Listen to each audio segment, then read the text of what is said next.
What's up, everybody? This is MJ, and welcome to our Monday afternoon or Monday evening broadcast. I hope you guys had a phenomenal weekend, that that your week is off to a great start. Trying to get my studio settled here. So today's topic is that we're going to be talking about the paycheck friendly formula for turning your side hustle into a lucrative business. And I know that that's what a lot of you are here to do. So you have some type of maybe it started out as a hobby or just something you were doing on the side. Maybe it was just a little fundraiser or just something you did for family. But then people said, oh no, sis, you need to turn that into a business. You need to do this full time. And that got the wheels in motion in your mind that, hey, maybe there's more to this little thing I'm doing than just a little side gig or what I call a hobby business, right?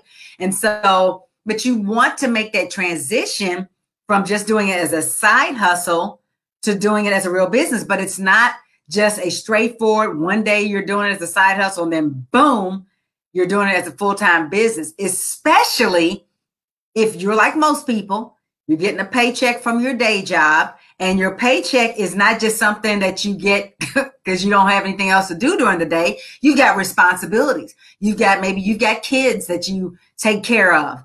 Maybe you have a spouse that you share bills with, or maybe you're just a single parent, or not just a single parent, but maybe you're a single parent, or maybe you have aging parents of your own that you're taking care of.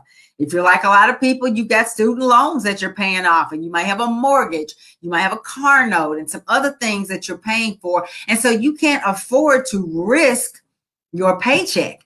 You need a way to transition from your side business to this lucrative full-time business that you know you have the potential to create without jeopardizing your paycheck, without missing a paycheck. Now, of course, eventually you are going to have to leap. You're going to have to quit your day job to go full-time. There's no other way unless you want to continue doing two things at once. However, you want to do it in a way that is responsible, that does not make your family situation worse than it might be right now. Because here's the thing.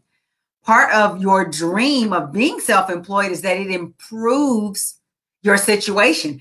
The point of going self-employed is so that your life can be better. And you don't want things to be worse than they were when you were getting the paycheck, because at least you had that coming in, right? And so today we're going to talk about the paycheck friendly formula, what you can do to make sure that you do not jeopardize your money, your coin, while you're building this business, okay? And the steps we're going to talk about today, they are not necessarily all of what you'll need to do, but they are kind of the overarching themes that you're going to want to look at as you are building your plan towards self-employment success. So the first thing, so let's level set. For the purpose of this discussion and all my discussions, we're talking about a retail shop. We're talking about a boutique, something of that nature. You know, something where you're selling mostly products. Maybe you have a few services or experiences sprinkled in there, but for the most part, you're selling products, whether you're doing it online or whether you're doing it in person with a website, whichever way you're doing, or if you have some type of a mobile business, but you're selling a product, right? Or a series of products. That's what we're talking about here today. So the first thing that kind of makes it difficult for a lot of people to make that transition from working for somebody else with a side gig to working for themselves full time is the volume is just not there, right? So I'm going to use the example of maybe you selling candles. I used to sell candles in the last boutique I had. And, you know, if you're selling, 5 or 10 candles a month, maybe it helps depending on what you charge. It may bring in $150, $200. Maybe you clear a little over 100 after you pay for your supplies or whatever. You know, that's a nice little side gig to put some extra change in your pocket, right?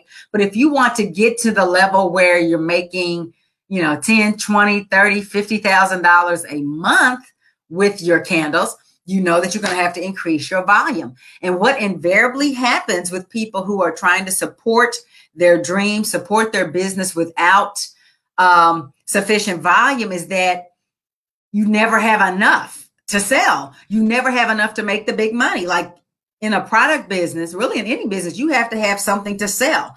And People don't want to hear that you're sold out all the time. People don't want to hear that I'm gonna get that's coming in. That's coming in 2 weeks. Hit me back up. When people have options, like every shopper does today with the internet, with stores opening up all the time, people have options. They don't want to wait around on you to get your volume together. But what happens is a lot of times people are using their paycheck to try to fund their dream. And while fundamentally, I appreciate your willingness to get resourceful by using your money to infuse into your business, you're not going to be able to keep up with that volume if all you can afford to do is sell or purchase 10 or 15 candles at a time, and you have to wait till all of them are sold before you can buy any more, right?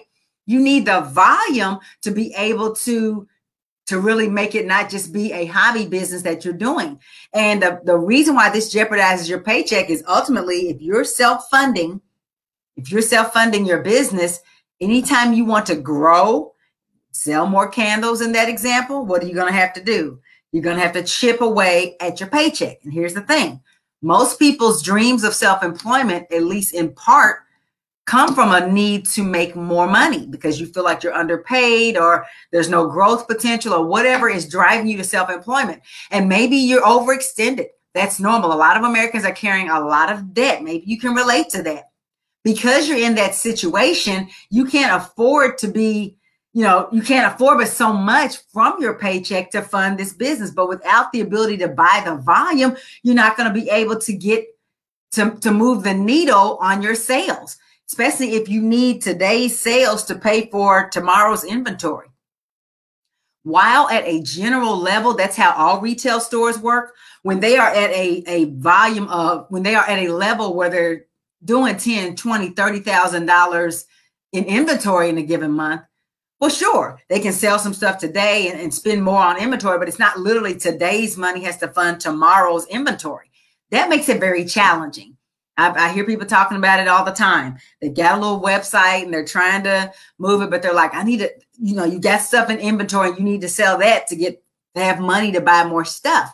But that's not how retail works. If you walk in your favorite store, invariably, they're always bringing in new stuff, even while stuff is still sitting on the shelves, because they have the ability to do that and they're able to move that volume. They're not depending on every single sale to fund the next sales. And so they can actually grow and multiply. And actually, the other two parts of the formula that we're going to talk about are all tied together. Anytime I talk about a formula, you can't have one part without the others in order to have your success. And so it's really a three-part formula we're talking about, but you've got to have the volume, or you're going to have to jeopardize the money you already need to run your household, your paycheck, in order to grow, which is literally what you don't want to do. But if you're already in a situation where things are tight, where you're already like, I need to make some more money, let me sell some stuff. But if you don't have the volume, you don't have enough of it to sell, you're not going to be able to make the money you want to make.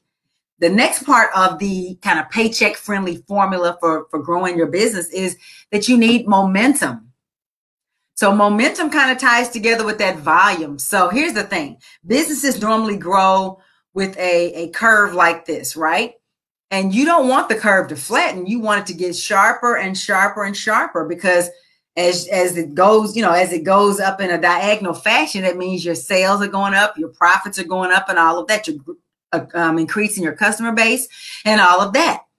But once you get some momentum built up, that's when you start to see customers showing up that aren't a part of your marketing funnel, or people start referring people to you, or you start getting repeat sales from the people who were buying from you at first. But the thing is, until you get that momentum going, it can be really challenging to move the needle on your business. Momentum is that thing where once you get going, it stays going. Kind of like when a car, when you first are sitting still in a car, it's not going anywhere. And you can tap the gas a little bit and it might lurch forward a little bit, but it stops almost immediately, especially if you're on flat ground.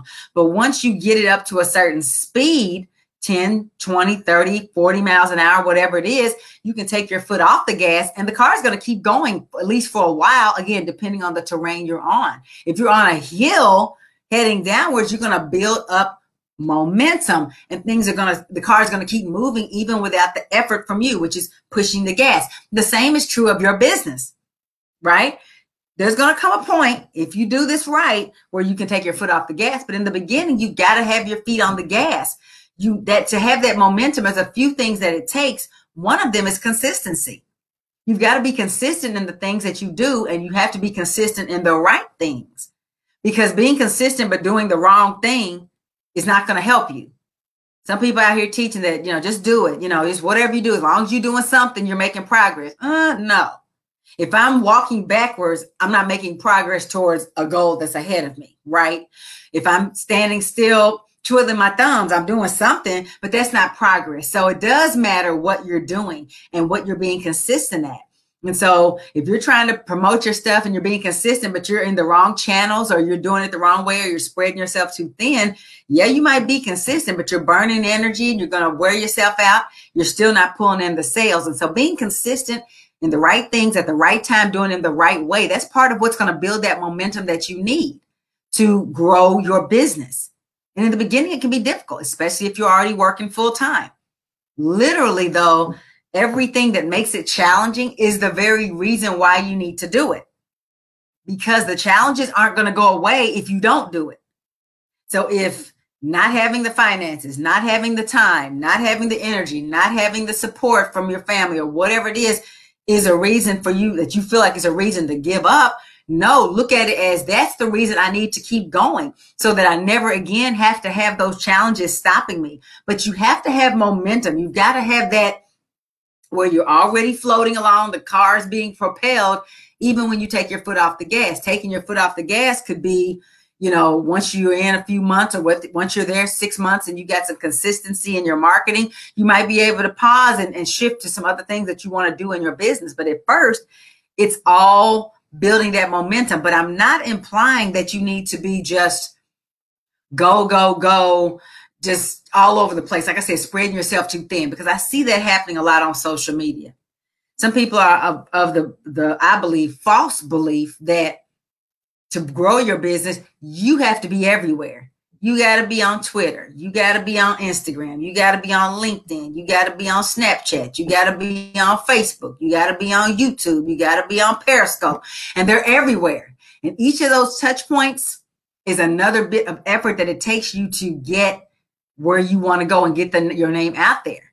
But you only have so much in you. You only have so much time. You only have so much energy. You only have so many advertising dollars and things of that nature. And they need to be concentrated in the places that are going to get you the biggest bang for your buck. So consistency also includes not spreading yourself thin, but rather drilling down into the avenues that are going to get you the most consistent results. And quite frankly, the way the internet is set up and the way that the retail marketplace is set up in general, or even the shopping spaces where you live in your hometown, the way it's set up is that almost any place where you are positioned in the marketplace with consistency can yield some type of result, unless it's just absolutely the worst strategy out there. But you've got to stay with it.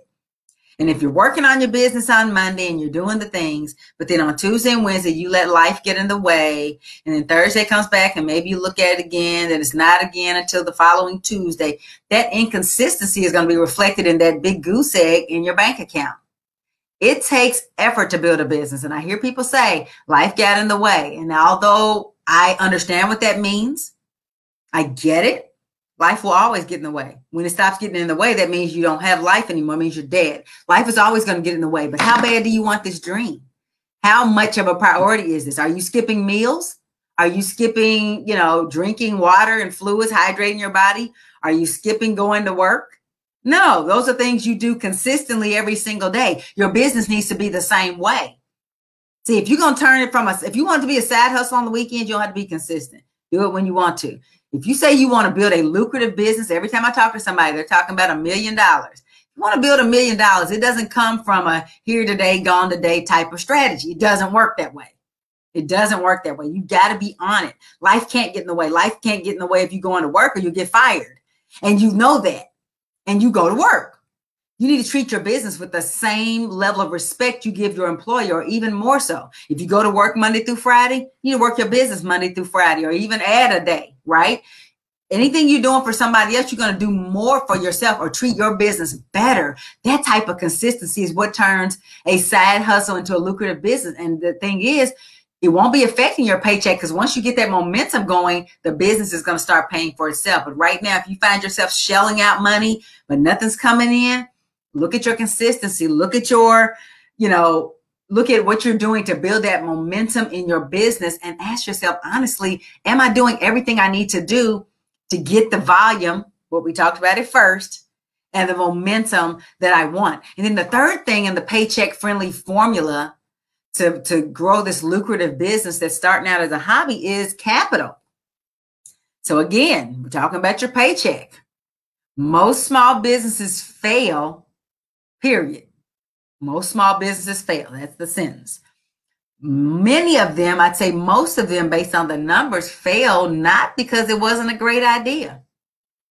There's I think it's a vegan ice cream shop. I believe they're out in LA, Black owned. I was all hyped and ready to support them. Then I went to their website and I saw that they were temporarily shut down because they're out getting capital. Every time they open their doors, they sell out within hours. That's why I wanted some. They sell out immediately. So it's not for lack of a good idea. The people in their community want it. But right now, they're still doing everything by hand. I think they're still doing everything part-time because they still have to work their job. They don't have the equipment they need and some other things. And so they realized if we want to grow our business, we need to capitalize. And by capitalize, I mean have an influx of capital into your business. And I think they're looking for investors and maybe they're trying to borrow money. I'm not sure what their strategies are. But you have to also realize that most small businesses close their doors because they run out of money. And you don't want that to happen to you. Running out of money, it happens because no matter how much you are or are not selling, certain bills and expenses of your business are going to stay the same. Let's say you have a storefront and you rent it out and you start selling little crafts or whatever it is that you make. Well, the rent's the same, whether you make one sale or 1,000 sales. Your landlord's coming for their money on the first. Because that's the case, sometimes you can run out of money because you can be paying out that $1,000, but eventually that whatever stores you're using, your paycheck, your savings account, whatever that is, if that runs out, it could run out before you are making the money that you need to make as revenue. That can happen. And so it's not for lack of a great idea, like the vegan ice cream shop. They have a phenomenal idea per the sellouts within a few hours, but that's not enough. You have to have enough money to sustain your business. And the thing is, to get that momentum, that's why people borrow money. That's why people get investors, but everybody wants an investor because they feel like it's easy. That's hard. I'd rather just get a bank loan and not have somebody, an individual, looking and breathing down my neck like, I need my money back. You know what I'm saying? But you need that infusion of capital so that you can build your business to the professional level right away or as soon as possible. When you're nickel and diming it from your paycheck, not only are you jeopardizing your family's current household budget, you're not going to have enough to scale your business unless you're already kind of pulling in quite a bit of money. And if you are, that's fine. If you can afford $2,000, $3,000, $4,000 a month just on your business and your household bills are still paid, if you get that kind of money, that's great. You can self-fund. Most people don't have that. Most people don't have several $1,000s a month to invest in their business out of their own pocket, right? Maybe after you get this business to the $500,000 level, then the next one you can fund it with that business. But right now you're starting your first one. And you need enough money to keep the overhead going, to get that volume that you need. So you have enough product to sell. So you have enough of a variety to offer. Because sometimes you don't know what the people are going to want. You think you know, but then you get out there and you put it out there and the market tells you what they want. You could buy a whole bunch of different products and then find out that only one or two of them are selling like hotcakes and the rest of it's moving like snails. That's fine. That tells you don't buy any more of the snail stuff. But sometimes you don't know that until you've already invested the money. But now you need more money to buy the hotcakes, the hotcake items, because those are selling. But no, I've got to move the snail stuff. I got to wait till those things sell. No, you don't. Not if you've capitalized your business. Not if you have infused it with enough money to make it.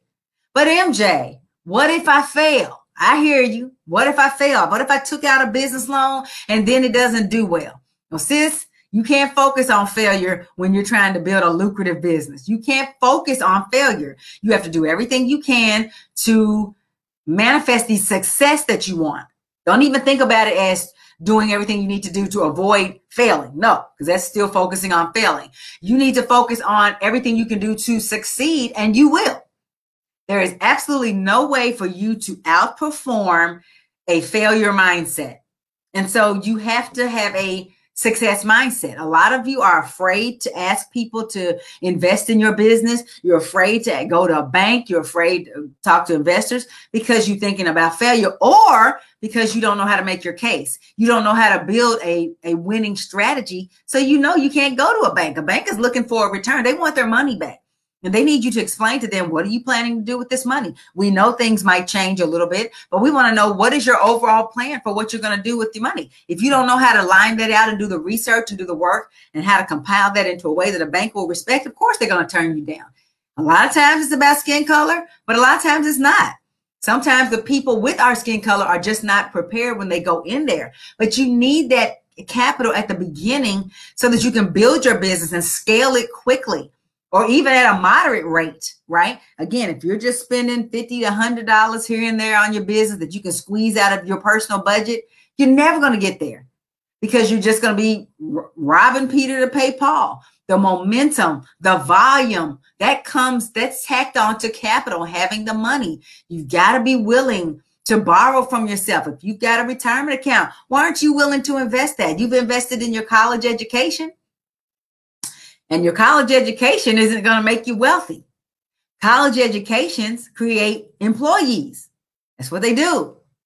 College educations do not build entrepreneurs. And I have two of them. I have two of those degrees. And I'm proud to have them.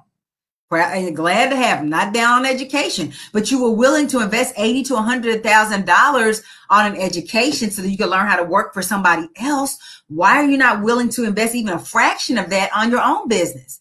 From that 401k, from that savings account, from that selling things that you have. Because here's the thing, when it's time to capitalize your business, there is no end to what you can do if you're ready and willing to get creative to do it. Lots of people have stuff that they can sell. Sell it on eBay, sell it on Amazon, just personal items, things around the house that you aren't using, or things that you are using, but that you can do without temporarily, so that you can create a situation where you can afford to replace them and then some. What are you willing to do? I have a fellow coach of mine who, in order to invest in her business, she sold her car. She lived in a place where she could, had a reasonable way of being able to get around. She sold her car. Why? She knew that if she didn't figure out a way to grow her business, she would always be stuck in the situation she was in. Recently, she bought her dream car. Recently, she replaced the car with something so much better, but she was willing to sacrifice that in the beginning. She put her money where her mouth was. It's easy to say, I want to have a business. Whoop, whoop, whoop. Yeah, that's easy to say. I'm a Black woman ready to be self-employed, like this group that we're in right now, like this page you're on. But when it comes down to being willing to get that capital to infuse into your business so that you can create the volume and the momentum that breeds success, then you're balking. Again, it comes back sometimes to that fear of failing or of not knowing what you're doing. But it's okay to be afraid. It's okay to not know what you're doing. You're not a business expert. You're not a startup expert. You are a creative. Say that with me. I am a creative. That's what you are. But not knowing how to do it should not be the reason why you don't do it. Not knowing how to get your business started, not knowing what the steps are to really start, not feeling sure about the things you're reading on Google because you have nobody that you can really bounce that up against. That's what's keeping you stuck. And being stuck is a recipe for staying stuck. Being stuck means you're going to stay stuck. Remember, when you manifest more of whatever you have. So if right now you like, I don't have it. Well, if you want to be able to create a situation where you never have to say, I don't have it again, you got to go out there and get it. Go hustle for what you want. Maybe you can't get a business loan. Maybe you haven't been able to yet. What else have you done? Have you reached out to the people closest to you? Have you reached out to people on the outside of your circle who might be willing to invest in your dream? If you're not willing to believe in what you're saying, to ask other people to help you, then do you really believe in it? The reason why you're looking for this paycheck friendly formula to turn your side biz into a lucrative business is because you have a dream on your heart, but you've got to be willing to stand behind it and do what it takes to bring it to fruition. It's not enough to just talk the talk. You got to be willing to walk the walk. You're not building $1 million business for free. You're not building $1 million business easy, right? It can be made a lot simpler. You work with an expert, but it's never going to be easy. There's challenges. You can never predict what's going to happen. You can't predict things like COVID-19 or maybe a tragedy in your family, or maybe you have a health concern, or maybe you lose your job sooner than you're ready. Those things happen, and you have to be ready to pivot to meet those demands. But you've got to build that. You have to have that belief in what you want to do. A lot of times you're not willing to ask uncles and aunts and little ladies from church to help you because you don't even believe in it. Again, focusing on failure. But the paycheck friendly formula for turning your side business into a lucrative business is about using your paycheck as little as possible. Yes, you can use your money from other sources, but I'm talking specifically about your paycheck, the thing that sustains you and your family. You don't want to be trying to, let me see if I can get 150 out this month. Spending 150 on your business, if you do that every month, that's not going to suddenly turn into $50,000. You have to spend $25,000 to make $50,000. You got, you know what I'm saying? It goes like that in a product business, and that's okay. That's the norm. But you got to get to that place. You've got to have the momentum. You've got to have the volume. You've got to be able to sell enough of the things to make the money. And if you only have a few things, that's not going to turn into a lot of money. You've got to infuse your business with capital. You've got to capitalize your retail business. And you can't avoid doing it out of fear. Don't do that to yourself. Do you believe in what you are selling? Do you believe in what it is you want to do? Are you serious about wanting to do it? Because here's the thing. There's a whole bunch of people talking about wanting to be self-employed. But if it's not easy, if it's not simple, if it requires any type of sacrifice, they back all the way down. Are you that person? Are you the person who's only talking about it? Or are you one of the ones who's actually about to be about it? Are you ready to figure out how to get the volume through your business? How to build that momentum so that the curve goes from here and starts to slide up and goes like this? Are you ready to figure out the ways to capitalize your business? You haven't been able to figure it out up to now. That's okay. It's out there. There are people right now with the business loans. Some of them are getting the few grants that are out there. Some of them are getting investors. Some of them are doing fundraisers. Some of them are getting creative. Some of them are opening up, as Karen Clark Shear said, opening up their big black mouths to ask for what they want because they believe in what they are doing. And those kind of people are the ones that are unstoppable. But I know sometimes it can be scary. Sometimes you want somebody to hold your hand. Maybe you're scared that if you get the money, you won't know what to do with it. Because that's the rest of the story. Once you borrow the money, the bank don't come to your house every day to check behind what you do with it. They just expect you to pay it back when the note comes due. So you could borrow money and not know what to do with it and still create a mess for yourself. And so that might be what your fear is. You need somebody to help you with the strategy so that you can make the best use of the money so that you can create the volume and build that momentum in your business. And if that's you and you need help, you're ready to admit, MJ, I don't know what I'm doing, but I want to do it. I'm ready. 2021 is my year. February is my month to start. I'm tired of talking about it and I'm ready to be about it. If that's you, then I welcome you to book a call with me. This is a free breakthrough call. We're going to help you get your breakthrough, breaking through the fear, breaking through the things that you don't know, breaking through the not understanding and the fears and all of those things. We're going to get you your breakthrough so you can get on the other side, because everything you want in life, those dreams that you have, they're on the other side. They're just on the other side of your decision. They're just on the other side of what's comfortable. They're just on the other side of the things that you don't know and the things that you don't know. But it's going to take a decision first to have this conversation. MelanieHunter.com/chat. Book a call. Grab a spot on my calendar, fill out the application, and we're going to get on the call for about 45 minutes. And we're going to talk about everything that's going on in your business, the side hustle. That's what it really is, the hobby that you want to turn into your business. You're going to give me all those details and help me to really understand where you're stuck and where you want to go.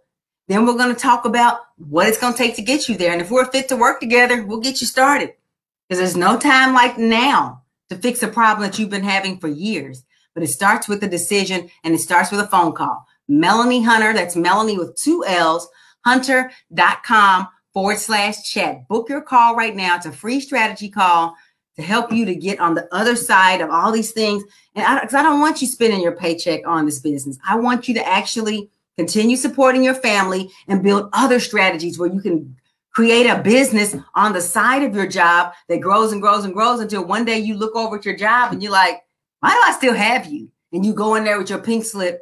I'm not the pink slip. That means you got fired. You go in there with your resignation letter, slap it down on the desk, and you walk out forever. That's my dream for you. And I hope that's your dream for yourself. So go ahead and book a call and let's talk soon. Hope you guys have a phenomenal rest of your evening. And I'll be back on Wednesday with another great training broadcast. Chat soon. Bye-bye.